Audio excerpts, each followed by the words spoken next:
Now, next up, I'd like to bring on stage the 2014 USA Today Entrepreneur of the Year, Matt Ehrlichman, and the 2014 Entrepreneur Magazine Entrepreneur of the Year, Dan Price. Come on up, guys. Take us.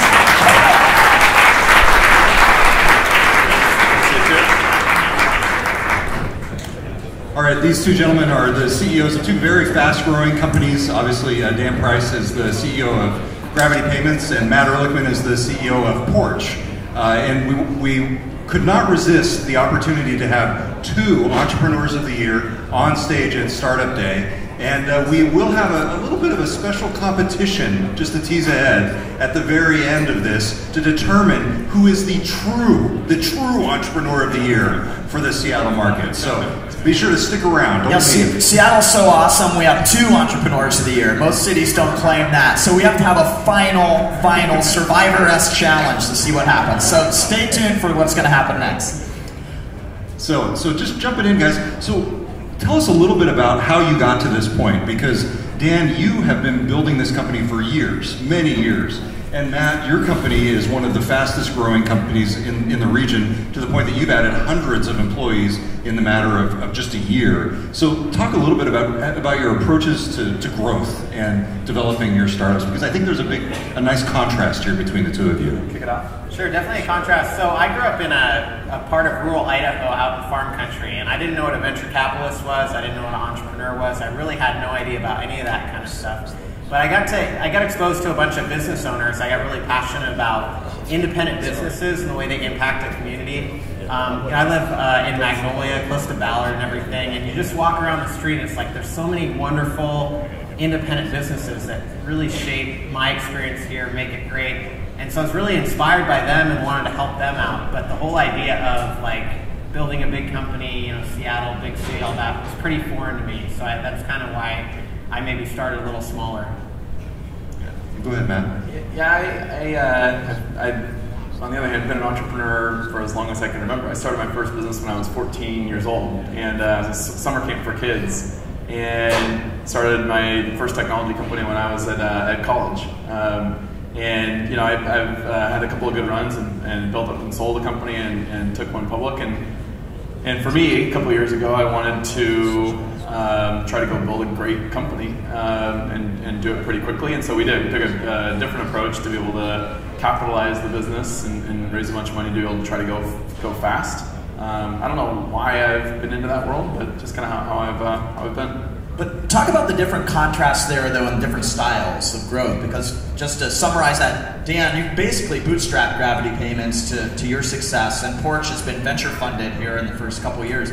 What are the blessings and curses of taking those two paths? I think one of the key decision points there is kind of a control decision versus a financial decision. So I think when you're raising money, the financial opportunities get a lot bigger, and when you're bootstrapping, you have a lot more control. And it's actually pretty common, I think, with entrepreneurs that your first business, you want to experience more control. For me, the way I think about it is like I want my business to be 100% for my clients, and I worried that by taking money, I needed to then get on a path to exit and kind of, you go Series A and then Series B and then, private equity, and then you go public. And it's like everybody's going to go on this path, but I saw the other companies that did it, and they didn't quite have the loyalty to their clients that I really wanted, and I had this really overwhelming desire to keep that and control that. Versus, I think, you can potentially do a lot more for a lot of different companies when you do raise that money and get on that fast track. So it's just a little bit of a different... Yeah, I think that's right. I really think it just comes down to what you want to accomplish personally, what you want to do. I think the control is a big part of it. I think that the market that you're in is a big part of it. What the competition is like. I think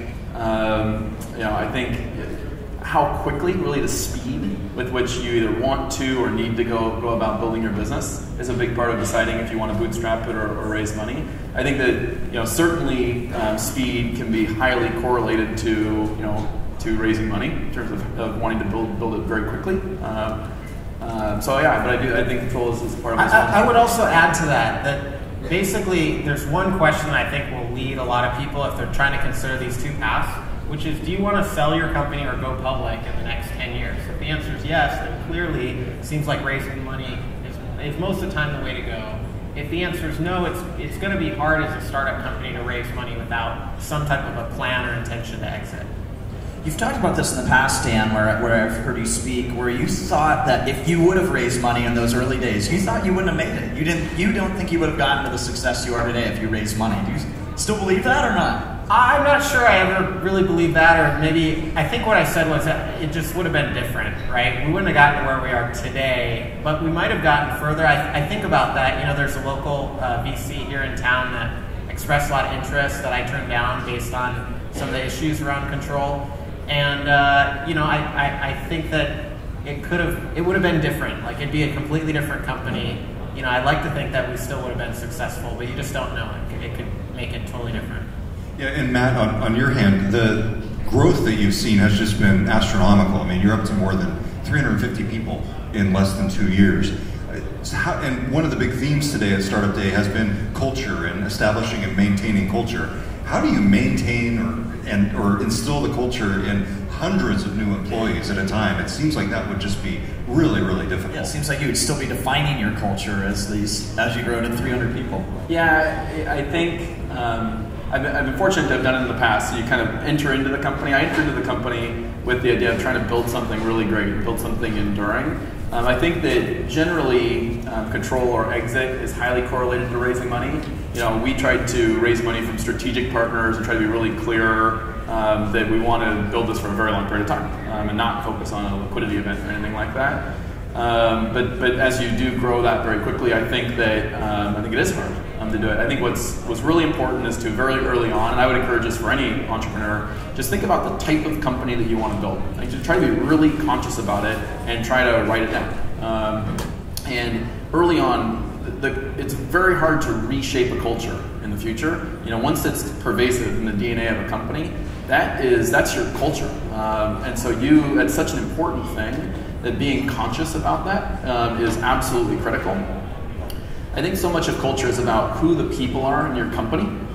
Really, it always comes down to people. At Porch, we tried to prioritize the people and really focus on being a great place to work and having just amazing people, really good people as part of the company, and making sure that core, that initial core group, just is 100% in, right? And with that culture and the spirit and the soul that we try to capture at the company. And if you can do that, then it just spreads, because it's not going to be about one person, right? Like, you really lose complete control of what the culture is at some point here. It just happens, and so it's all about getting that initial group, you know, to have the culture really fit and work. Get rid of the people that aren't the right fit to their culture, and it goes from there. Yeah, you've even though done some very tactical things. I remember the last time I was in your office, you had little bios of everybody up on the break room wall, and I imagine at this point you probably can't even fit everybody in the company on that wall. Add a new wall. Yeah, yes, exactly. So, what's the benefit of doing those kinds of small touches like that? Because it seems like, hey, I'm growing a business. I want to go out and raise this revenue. You know, you really don't have time to do that small cultural stuff. I think a lot of that stuff. I don't think it's so much that stuff makes the culture. I actually think it's the culture makes that stuff. Where if you have the right culture, where people really care and are really there for the right reasons, you really have a why, you know, behind the company. That people think about the little things, right? I mean, those ideas are just come from the team and employees, just not even leaders. It just comes from the employees. One of the things I'm proud of the office. It is a really amazing place to work, but we are just a scrappy company. You know, I want to be a scrappy company, even as we raise money. I don't want it to feel like we're this big, bloated, you know, bureaucratic organization. We want to be super hungry. And so when we set up the office, the team did all that stuff, right? People are painting the walls at night, and like, they're in, right? Making the office like that. So yeah, I think it's more the culture makes those little things happen. So just a reminder, if anybody has questions, just tweet at us. I'm following the hashtag GW Startup Day, and we can get your questions answered for Matt or Dan. So I was talking with an entrepreneur in the audience at lunch who was just coming out of Microsoft and just didn't know even where to start in terms of raising money. I mean, he just didn't even know the first step to take. So you've obviously had a ton of success, not only at the angel level and the Series A, but now the Series B. What would be your advice, just in terms of first step to make contact with venture capitalists or angel investors who you might not have even had any kind of contact with in the past? I would actually take one step back and I would say make sure that raising money is the right thing in the first place. I actually would aspire in a lot of ways to be in Dan's position. I think it's a really cool thing. And so I think that understanding what you want to build, again, is I think even more important. And like the market you're in, do you need capital? Is that what you want to build? So, put that aside. If you decide that's the right path for you, if you want to go and raise money, so much of it is about meeting the right people. I think you want to meet people early on and be able to share your vision of what you're doing, but don't expect to go and be able to meet with them and like raise money, very quickly.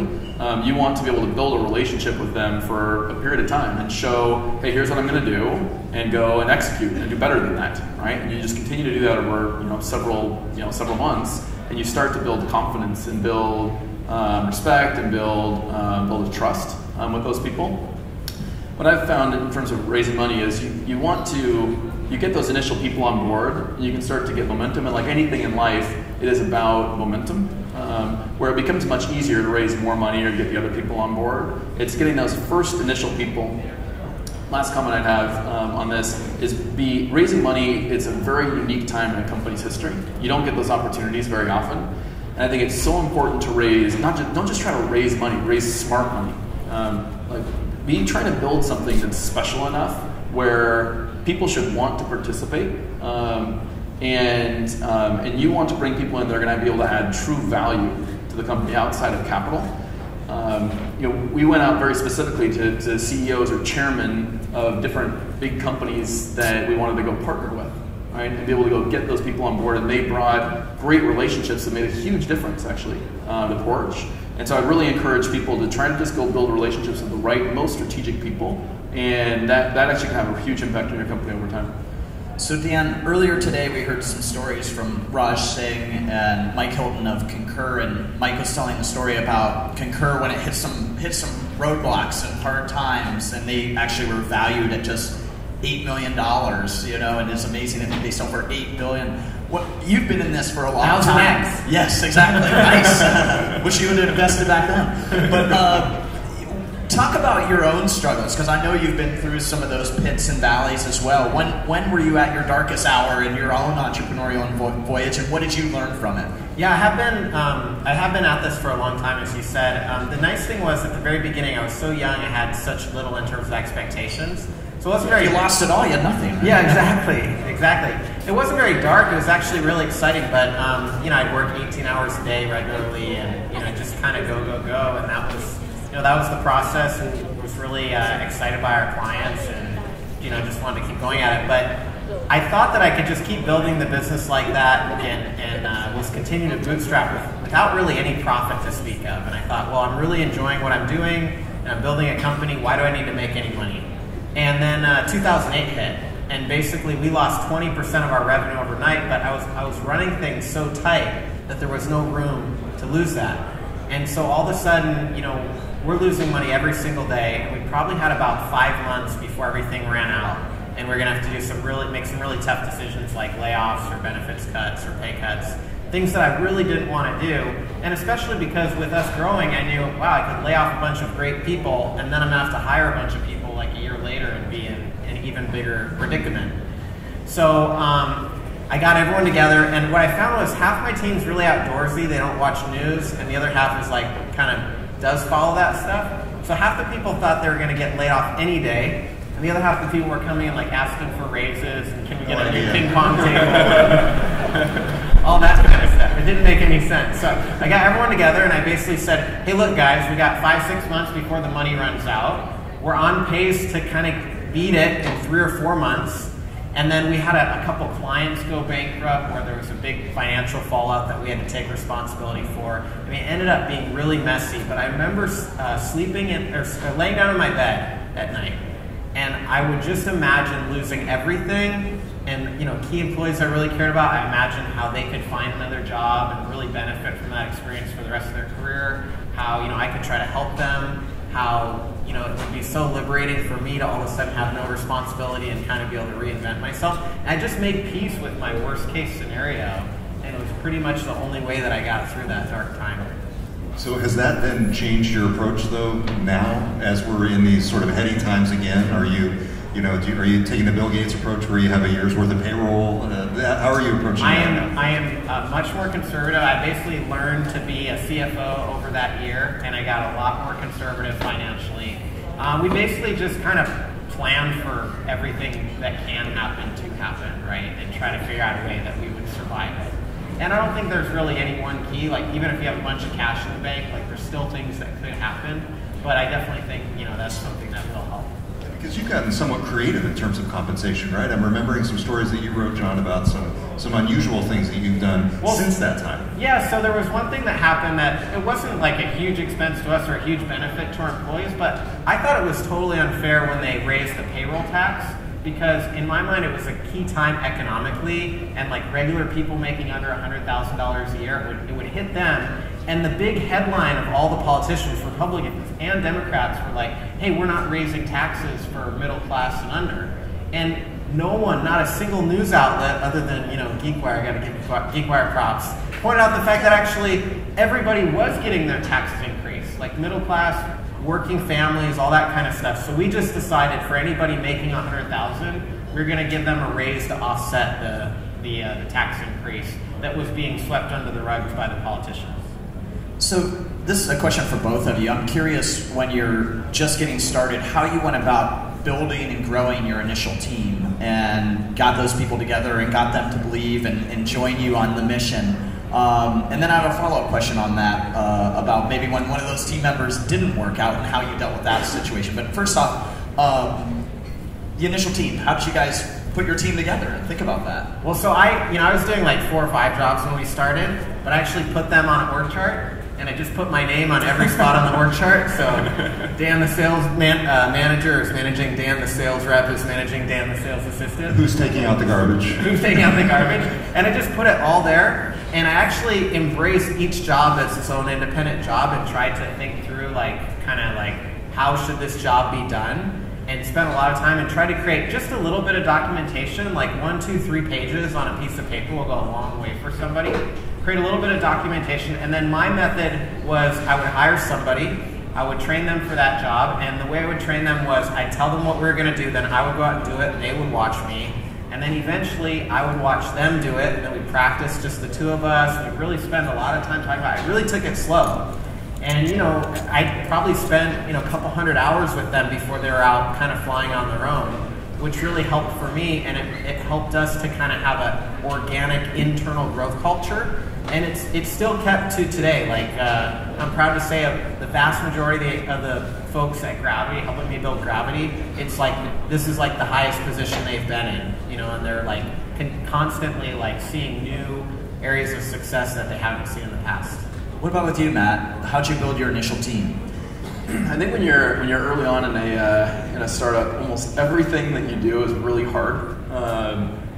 Nothing's easy. It's not supposed to be easy, right? So anybody that's going into it, just that's what you're in store for if you choose to be an entrepreneur, choose to start a company.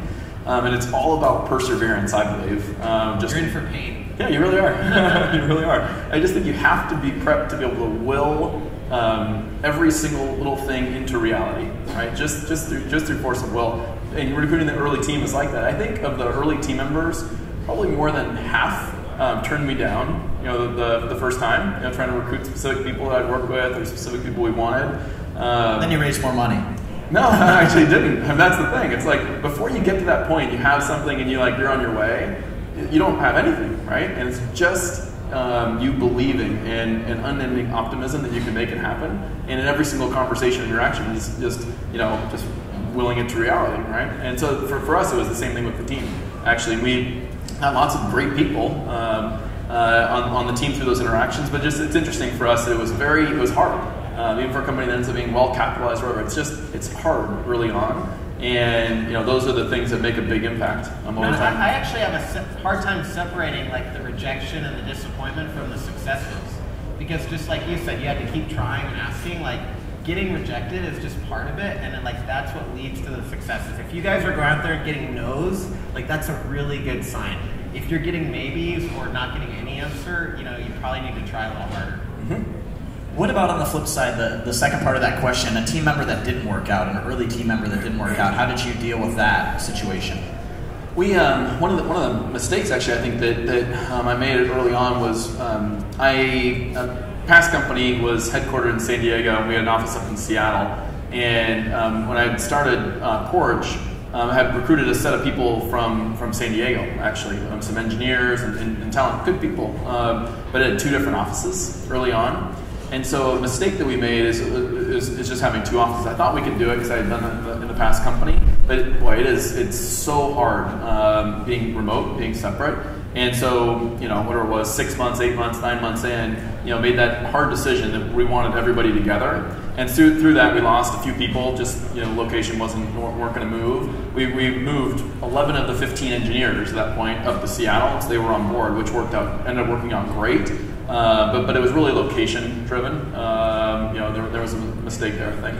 What about you, Dan? I know thinking back to the early days is a little bit longer for you, but no, I mean I have a lot of fresh examples. Okay. I mean, there's actually a woman that was very homegrown, and she was fantastic, and she got promoted I think 3 times in a year or something, and she was just doing great. And no matter how much work I gave her, how much responsibility I gave her, it just seemed like she would have a great attitude, pick it up, and excel. And her last promotion that she got, she just seemed to she was so passionate, one of the hardest working people I've ever known. And I think maybe she got in over her skis a little bit because she was just so used to saying yes to me and having it work out. And at some point, she just kind of got overwhelmed and lost some of her momentum, and it was just like, I need a fresh start, right? And those are the types of things you experience. And I felt horrible because she was such a great person to have around. I miss having her around. And I wish I could have either had more transparency into what she was going through, or just get more visibility, go a little slower. We also had another person, a gentleman that was leading part of our tech team, and he always wanted to control everything, which worked really, really well when we were small. And then when we got bigger, he was just overwhelmed and just hating life every day too, because he just, he couldn't control everything. He needed to trust other people. He needed to kind of be open and let other people take things on, and maybe even let people make mistakes, which he just couldn't handle. In his case, there's a happy ending because it didn't work out, but then he ended up coming back after a couple of years and doing a great job and all that kind of stuff. So. Wow, that's really insightful. Yeah. What do you want to share with us about the GeekWire relationship? It's funny. I'm sure throughout the day, all of you have had moments when the speaker said something that was exactly your world. So there we go. Matt, one of the big successes that Porch has had is landing a partnership with Lowe's, and it actually ties back to some of the things you were talking about with having strategic investors, because Lowe's, the home improvement chain, is also one of your major investors. How in the heck did you land that deal? Because I remember it was sort of a moment where people said, wow, this company is somebody we should actually pay attention to in the broader world. How did that happen? Because it's a huge deal for you guys. Yeah, I mean, it's, I think like things often are in life, it's part right place, right time, and part when those opportunities present itself, you have to max them out, right? And again, will it to reality in a lot of ways, not accept an answer that is not the one that you want, right? Lowe's actually had talked to 65 companies in and around our space. So everyone that's related to the space, small companies, bigger companies, they were in a full build by partner process to figure out what they were going to do, for their stores across the country. They needed to have a solution for their 250,000 associates in their 1,700 stores to be able to help those consumers every day get connected to a professional, for their home. And Porch had done a good job of building up some very unique assets, a big competitive moat around the data that we'd organized, and we're able to communicate and show a vision of how we could present and solve this uniquely versus everybody else. So it was the solution was certainly a big part of the team that we put together, but then it was also just being at the right time as a company. We were very creative with how we could structure the relationship so that they invested, led our Series A financing instead of some VCs that we had been talking to at that point in time. And that gave them a path to be able to really go all in on the relationship and be able to participate in the upside, right, as they help the company. So yeah, it was a combination of a number of things. And did you email him? Did you call him? What'd you do? How'd that start? No, so it was on our list. But they reached out to us before we'd actually launched. So we have this great framed email up on the board, because this is when we were in stealth mode. We hadn't even announced the company. And we were out selling to professionals all across the country. We were building this data asset, so professionals knew who we were, but we hadn't made ourselves aware, made the media aware of who we were. And once magazine, Remodeler magazine, had done a little blurb about us because they heard about us from professional flows, saw that, they couldn't actually contact us on the website, so they applied for a job on the website. So we've got this great classic framed thing of an email of one person on our team emailing it to me saying, hey, I'm not sure if this person's going to be a good fit. I'm like, well, I'll reach out and I'll talk to him, and that whole relationship came from that.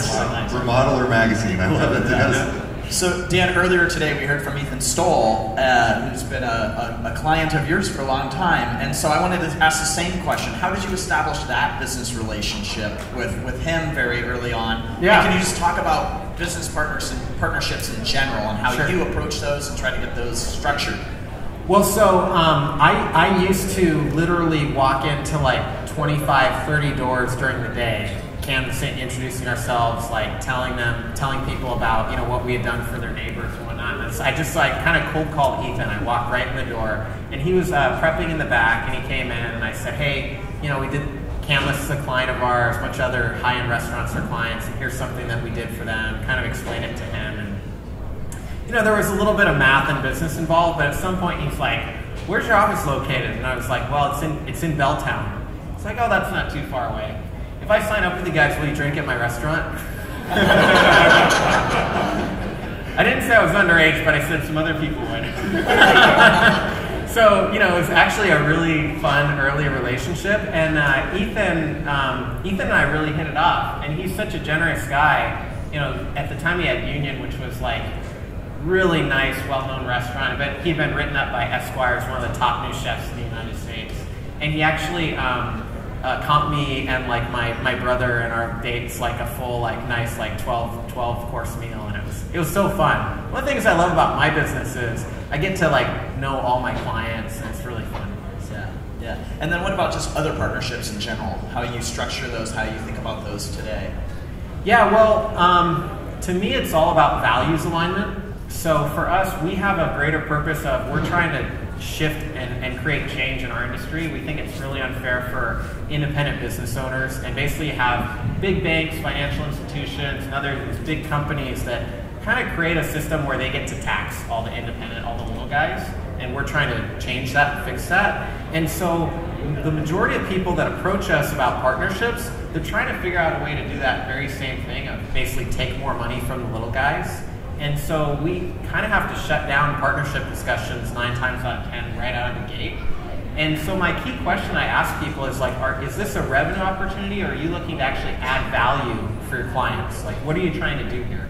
And if I can truly see that they're trying to help their clients, then the partnership almost always works. And sometimes it's super formal and a bunch of lawyers and contracts.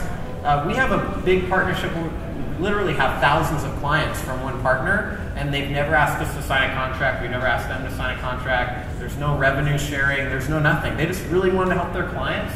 Like, if we can get you guys to give like a special deal or do a good job for them, and like, so those are the type of partners that we gravitate toward. And somebody that just wants to like take more money from independent business owners, you know, usually that doesn't work for us.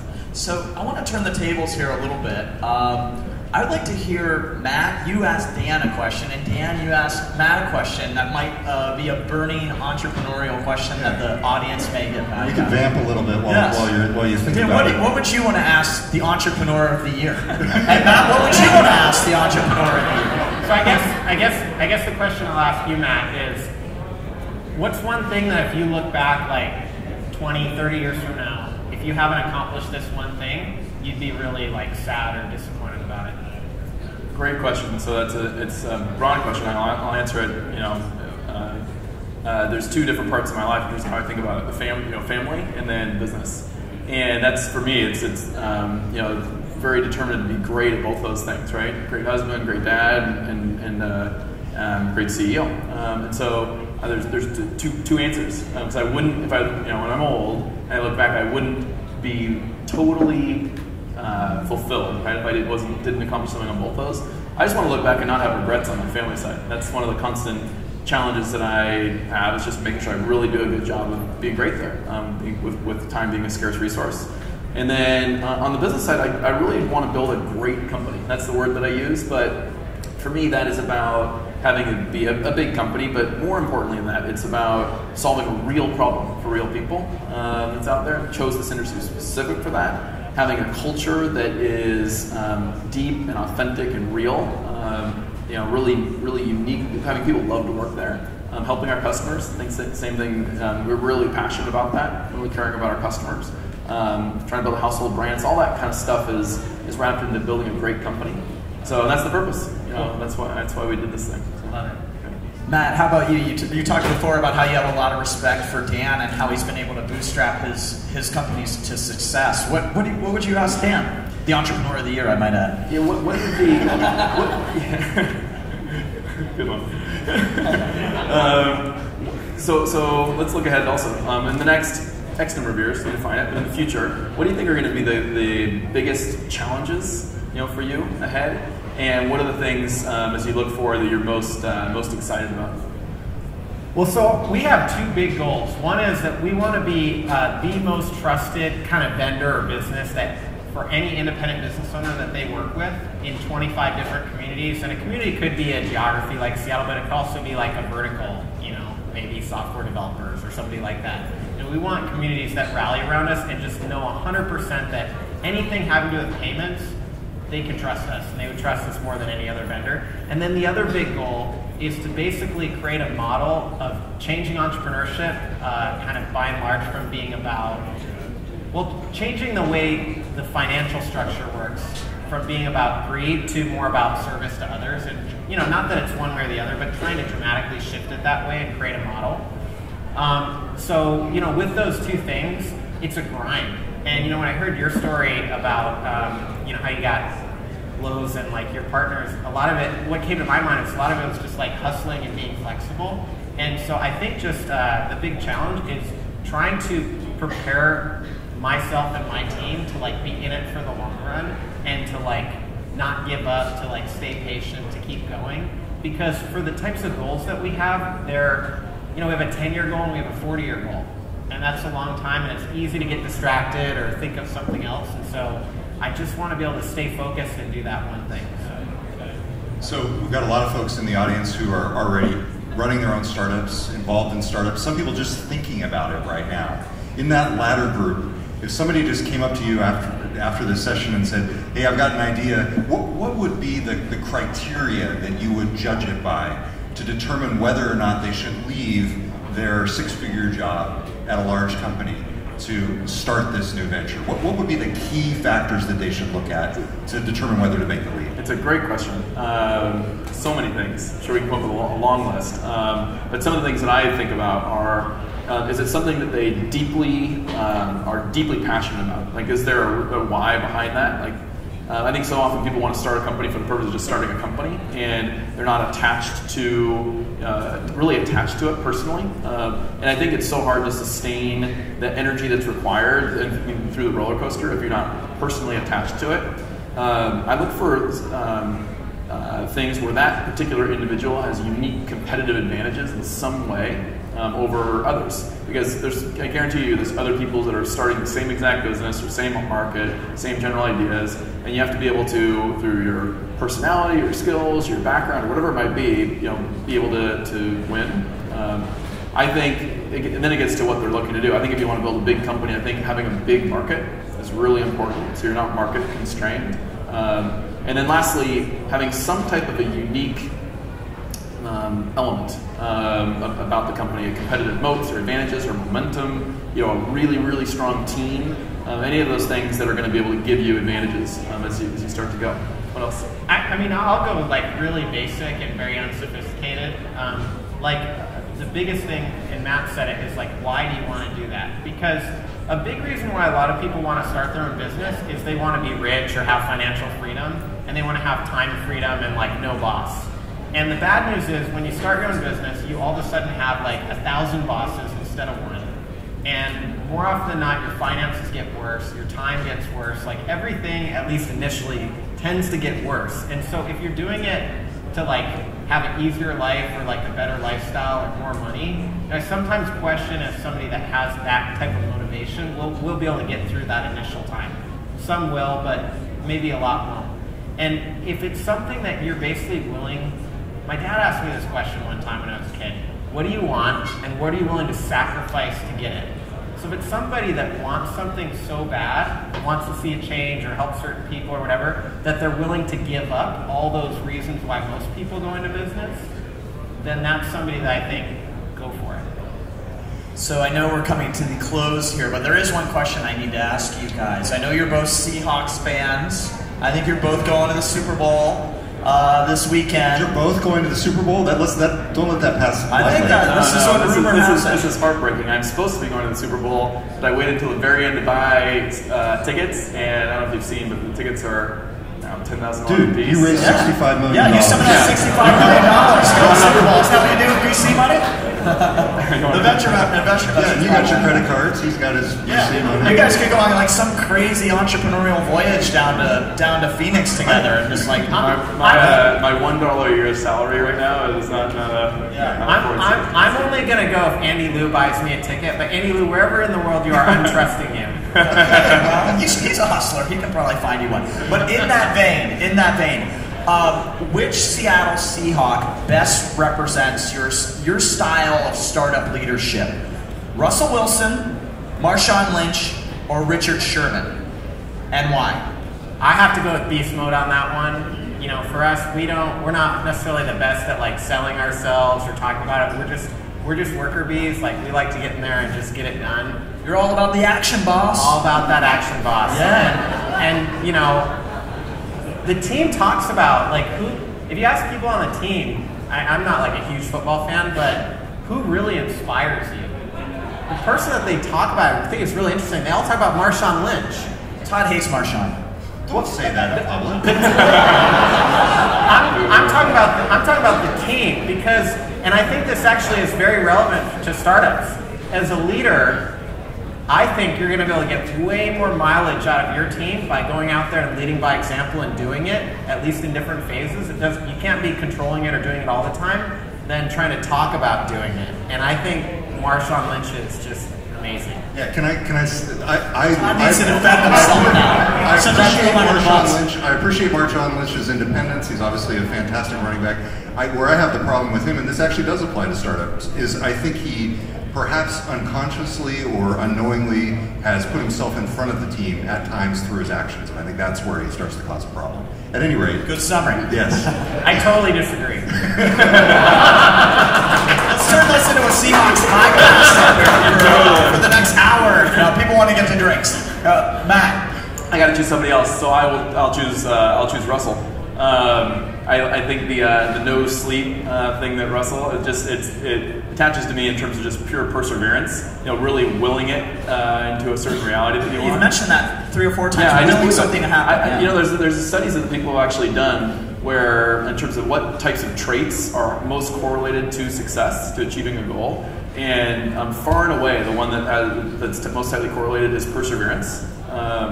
And so, yeah, I believe it. It's carried me. But I'll use Russell. So that may be the case, but I think there are some of your employees who take more of the Richard Sherman approach. Dan, how many emails did you get from Porch employees? I got several emails from Porch employees about this talk today. I didn't get any from any Gravity employees, saying Matt was going to bring me down on some kind of battle royale at the end. So that's what I about to happen. We are ready. Okay, now we get to the Smackdown component of the Entrepreneur of the Year Challenge. So for the past 3 or 4 weeks, the GeekWire team has spent every spare moment trying to think of a fun challenge that we could have these 2 Entrepreneurs of the Year do to determine the ultimate Entrepreneur of the Year. We considered everything from smashing eggs on their faces to see. Todd wouldn't let me do the Nerf gun duel. Yeah, he thought it was too violent. Too violent. Yeah, so that didn't happen. Beer pong. We thought about football throwing, and we finally settled on the ultimate entrepreneurial challenge. These 2 gentlemen, for the next 90 seconds, are going to be challenged to create their own paper airplanes. And the one that can throw it farthest into the audience after that 90 seconds will be crowned the ultimate Entrepreneur of the Year for Seattle. And this is now the challenge we're going to give them. Challenges? Yes, So let's all get right, up. all right. These guys, we're going to narrate here and So we have get you set up. We have some decisions to make here because we have multiple forms of paper. We have some resume paper. We have some regular paper. Jump on in there. And we'll So why don't you get set? We'll get you set. We'll get you on 2 tables. What's the choice? Which paper? Dan, why don't you go over to this table? Matt, you can work on this one. And should we put a timer on it? What do you think? Let's put a timer. Put a timer? Frank, you got a timer going down there, or we can look here? Are we going? Wait. Whoa. Let's get it on a market, set, go. And here's the deal. You can make highly questionable. You can make 3. Let's give them 3 minutes. 3 minutes. 3 minutes to make 3 airplanes. Oh, wow. And whichever of the 3 go out furthest, take a lot of supplies. Remember, this is the Entrepreneur Smackdown, guys. There's a lot at stake here. Ready, set, go. All right, and while they're doing that, we have actually footballs here. We're going to throw them into the audience. If you catch a football, you not only get the ball, but if you return it to us, we'll get you a GeekWire shirt. So, John. Yeah, let's do this after. They're paying attention to the. Let's do this after, Todd. I don't want to damage anyone's laptop. Can we get some paper airplane music over there? Some house music. We'll do that right after. I don't want anyone to be hurt here. Todd, how are we doing on time? So we are now at 30 seconds. You can throw out your airplane at any time. Oh no! Let's wait till the end. You want to wait till the end? They all build 3. Okay. Build all 3. As you can tell, we spent a lot of time rehearsing this. Making up rules on the fly. All right. Oh, Matt Ehrlichman has a very aerodynamic wing. I've never seen a paper airplane Dan like that. Price is onto his second airplane. The second airplane. Oh, Dan. I think you might need to use some tape. Okay. We'll see. What's the time? We officially have 1 minute. 1 minute. 1 minute. 1 minute left? Yeah. Well, 2 minutes left. 2 minutes left. Who was an engineering student of these 2 men? Not me. Matt was an engineer. I can tell by his design over here. Dan was the hustler sales guy. Matt is very calm over there. I know. I think he's. I studied music, John. We should have a singing competition. All right. We're going to see how it goes. I think we need a little tape on there, Dan. Possibly. There he goes. Yeah. There you go.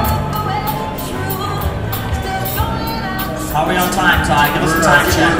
We're about halfway through. Just a little over halfway through. All right. I know the audience is on the edge of their seats. Almost 2 planes completed. All right. I would say Dan is a little bit more of the 737, whereas Matt is probably more along the lines of the 787 over there. Yeah, we've got a different scale of technology here, I think. Different approach. Maybe about 30 years difference in technology. And perhaps about $65 million difference between the two. Wow, look at this hustle. Good hustle. What's the time? We need the time check, Todd. Where are we at? 2 minutes. We got about just a little over 30 seconds left. 30 seconds left. All right. You guys just down to 2 each? 2 each? Let's go with 2 each. 2 each? That's fine. You want to call it at 2? Call it at 2. We'll call it at 2. Okay. All right. Do the countdown here. 10, 9, 8, 7, 6, 5, 4, 3, 2, 1. All right. We have our airplanes. I have my odds-on favorite here. I gotta say. What's your bet? So we gotta come out to the edge. Come out to the edge. Right to the edge. And one after the edge. So first Dan. First Dan is going to remember this is the Entrepreneur Smackdown to try to get the ultimate. It made it to the GeekWire stack table, I think. All right. All right. Second row. Come on, Dan. You can do it. All right, Matt Ehrlichman. All right, Pam Miller. Nice shot. All right, guys. Congrats to Matt Ehrlichman, Dan Price. Thank you, guys. Thanks for being part of the startup today. You guys are good sports. We appreciate it. And thank you guys again for sharing insights here today with us.